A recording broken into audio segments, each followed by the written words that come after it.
Is ChatGPT Plus worth it? Now, OpenAI just announced a brand new language model called OpenAI o1-preview, and I think it's appropriate for me to make another video covering is ChatGPT Plus worth it, as I did that when they announced GPT 4.0. I did that 4 months ago when it was still a popular topic, and these two videos are two of the most popular on my channel, so obviously you guys want to see more content like this.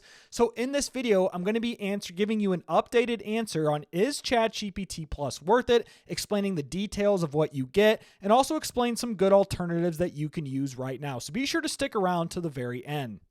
So if this is your first time to the channel, my name is Ryan. I appreciate you being here, and my goal is to help you navigate the overwhelming world of artificial intelligence. Now, if you find this video valuable, be sure to subscribe. I want to hear your thoughts on this topic in the comments below. But now let's get back to the question of is ChatGPT Plus still worth it? So the big X factor right now of if ChatGPT Plus is worth it or not is OpenAI's introduction of their new model called OpenAI o1-preview. And I'll leave a link to this page and everything else that I mentioned in the video description below.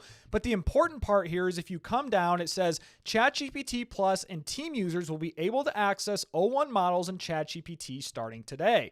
And then it says we are also planning to bring o1 mini access to all ChatGPT Plus free users. This is important though, because it says here o1-preview is only available to Plus users, enterprise users, and team users. Now, when it comes out of the preview mode and it's the actual OpenAI o1 model, that will also only be available to ChatGPT Plus users, from what I'm understanding that OpenAI is telling us.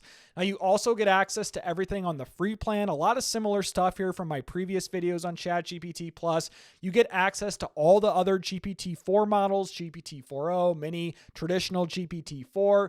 You still get access to data analysis, file uploads, vision, and web browsing. DALLE image generation, you do get access to this on the free plan now, but it's very limited. I want to say it's 1, 2, maybe 3 images a day they're letting free users test out for DALLE image generation. Create and use custom GPTs. I think this is an important factor. And also you get early access to new features, this OpenAI o1-preview being the latest feature.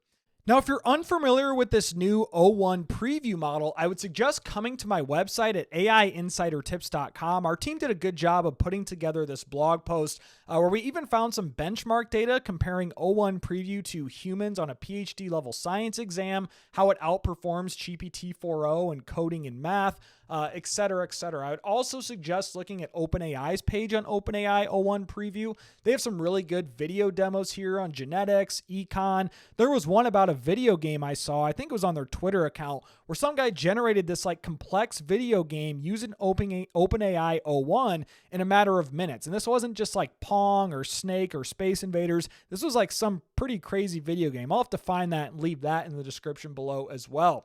But the question is OpenAI o1-preview, is that valuable or is that important enough to you to subscribe to ChatGPT Plus? And again, it depends on what your use case is. If you're someone like me who doesn't use a lot of coding, math, and science, or doesn't use AI for those specific things, I primarily use AI for content creation, ideation, repurposing my content. What else do I use it for? Generating images, generating audio, generating video, more of like a marketing and content creation perspective. I personally don't care about o1-preview right now. Will I eventually? Yes, I guarantee I'll probably start using it more and more. But right now for my use cases, I'm not a big fan of o1-preview. It doesn't make a lot of sense for me to use it. GPT 4.0 actually is still pretty good for my use cases.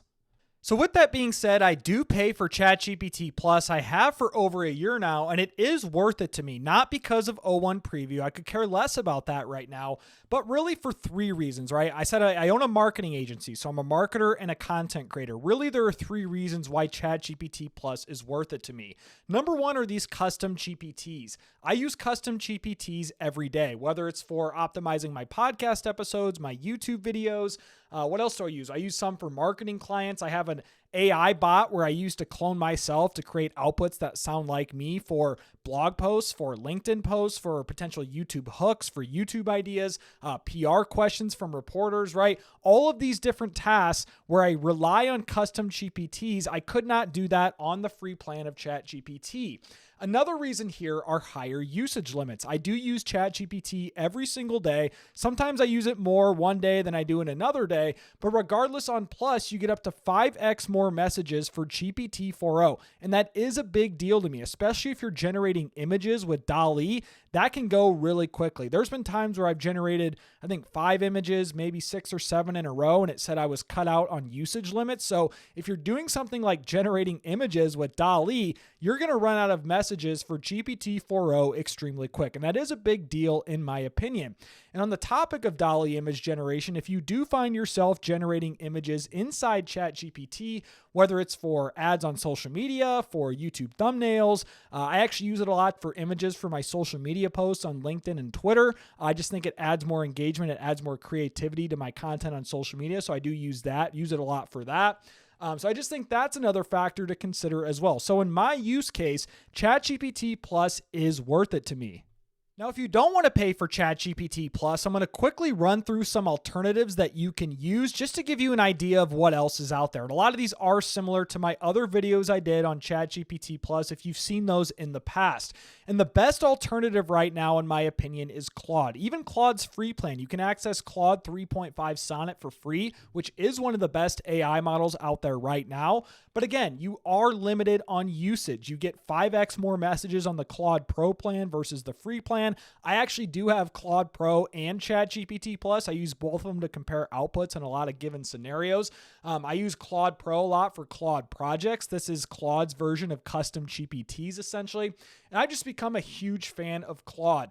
A lot of similar use cases for ChatGPT: summarization, ideation, content creation, right? There's so much that you can use Claude for. I just like the outputs better, in my opinion. It's more empathetic. It's more humanized. Try giving a Claude a shot if you haven't yet, if you don't want to subscribe to ChatGPT Plus. Now, Google Gemini, of course, is another free alternative to ChatGPT Plus, but I would actually recommend not using this. I am not a fan of Google Gemini. The only use case that I could see this for that is useful is recency. Any form of recency prompt that involves scraping the internet, because obviously this is paired with Google search. So if you want to know the price of stocks, the price of Bitcoin, if you want to know who won the Super Bowl, right? Any form of recency prompt like that, that's where Gemini is best suited. But another great alternative to ChatGPT Plus that's completely free to use is Microsoft Copilot. You've probably heard of Microsoft Copilot. I'd be shocked if you haven't. All this requires is a free Microsoft account. I'm actually not even signed in yet. On this example, I'm not going to. They do have Copilot Pro. I believe this is $20 a month as well, but I would never recommend subscribing to Copilot Pro. Yeah, $20 a month. You get a free trial. Copilot Pro, no thanks. I would rather spend $20 a month on ChatGPT Plus or Claude Pro, not Copilot Pro. But Microsoft Copilot can do a lot of things, right? It's essentially a white-labeled version of GPT-4. It's Microsoft's white-labeled version. They do have plugins. I'm actually going to sign in with a personal account here. Yeah. So they do have plugins where you can use for different things. This is a lot like custom GPTs, where you can generate music with Suno inside Microsoft Copilot. You can actually generate images. It's also integrated with Bing Search, so it's good for recency prompts. You can generate images. It's actually paired with what's called the Microsoft Bing Image Creator. So this is a way you can use DALL-E for free if you don't want to pay for ChatGPT Plus to generate images. Quick little hack if you didn't know about that one. But yeah, Microsoft Copilot, just a really good all-in-one AI chatbot that you can start using for free. Another one here is Perplexity. This is an AI-powered search engine, really an uncensored search engine. I like using this for research if I'm creating content on a certain topic. I always like to plug it into Perplexity here just to see what it gives me. I don't use Perplexity a lot, just really a niche-specific thing if you're interested in using an AI-powered search engine that's uncensored right now. On the topic of AI image generation, if you don't want to pay $20 a month to use DALLE to generate images in ChatGPT Plus, you can use Leonardo AI. This is completely free to use. It's a freemium model. Yes, you can hit out credits pretty quickly if you use this a lot, but I really like the outputs that you get from Leonardo AI. These are just some examples from the community that you can use. I also like Ideogram. They just had a huge update, Ideogram 2.0. I made a video about this. Flux 1 is another one as well that you can use, but Ideogram is very impressive. So, of course, the Bing Image Creator, I just talked about that, how it's integrated with Copilot. This is DALL-E 3 for free, essentially, so you can use that as well.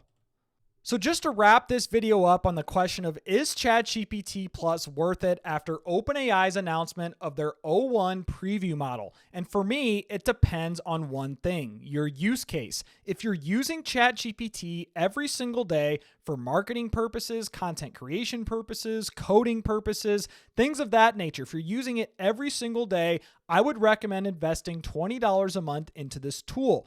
Notice how I said investing and not spending. This is an investment. This isn't like a sunk cost where you light $20 on fire and you never get it back. $20 a month into ChatGPT Plus can produce thousands of dollars in MRR, if not tens of thousands of dollars if used correctly. So again, as a marketer, content creator, I rely on this tool. I would highly recommend investing $20 a month in ChatGPT Plus. That is just my final take. But I want to hear your thoughts in the comments below. Does investing in ChatGPT Plus make sense to you? Do you think this OpenAI o1-preview model is overhyped? Do you care about it? Again, I just want to really hear your thoughts in the comments below. But that's it, guys. Appreciate you being here. Again, this is Ryan. Be sure to subscribe. Be sure to like this video if you found value. Dislike it if you didn't find value. But most importantly, I hope you all have a great day.